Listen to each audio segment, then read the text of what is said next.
Every friend duo makes dozens of business plans. And let's be honest, most don't survive the morning, right? I'm sure you have made a few yourself. But these two actually did it. Meet Vidha, English honors grad turned NIFT masters, and Gona, journalism grad turned stylist. Different paths, same obsession, staple wear that feels straight out of a Netflix corporate series. Somewhere along the way, they spotted a gap. Why were only a few brands doing great formal wear in India? So they started making their own, testing every piece through 9 to 5s and quite literally building a brand while commuting in metro. And 2 years later, Shop Staple was born.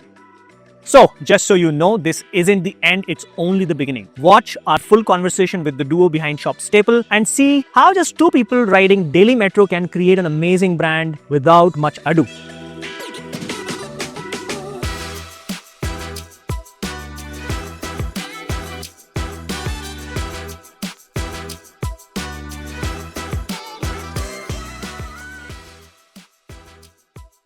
Yeah, so I'm 29 years old. I did my English honors from Delhi University. After that, I wanted to study more, so I went to NIFT to do my masters. After that, I worked as a merchandiser for 3 years, and I think along with that is when we started Staple. I'm 30 years old. I've done my bachelor's in journalism and mass communication, and from there I just somehow got into like styling for ads and eventually into e-com styling and then eventually to Staple.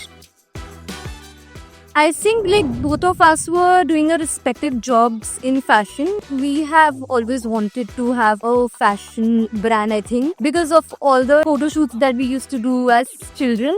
So I think the fashion inclination was always there. And I mean, while traveling to our work, we don't have that enough basics. So it was like, why not do it ourselves?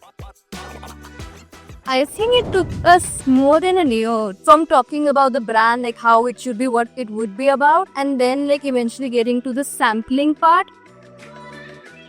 I think both of our families helped equally in that first 2 years where we were putting in a lot of money for marketing for shoots. We never compromised there. So all of this was definitely coming from like both of the families.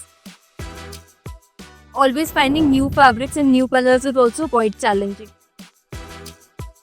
There was this vendor that we had taken some fabric from, and then we had to restock those pants. And the second time that vendor gave us that lot, we had created 50-60 pieces from that than and big thing. That was our fault that we did not test the fabric the second time. When we started selling those, they were like, the quality was bad, so literally we had to put them aside and think something about them. And at that point is when we realized that it is so important for us to also understand that where and from what the fabric is coming from.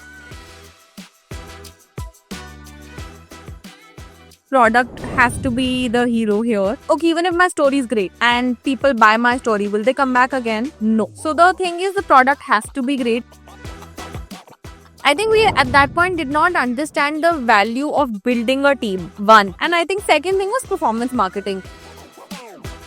I really think so. For us, for a brand like us, we are creating products that are, yes, very similar to Zara and Mango. Now, yes, we are. And the point is, our product quality is high, there's a story, etc., etc. But for us, direct competition becomes them also. So we need a lot of marketing money that way in order to tell people about us. Because it's not that, people who've been buying from us, they buy. They like the product. Now we want our reach to expand.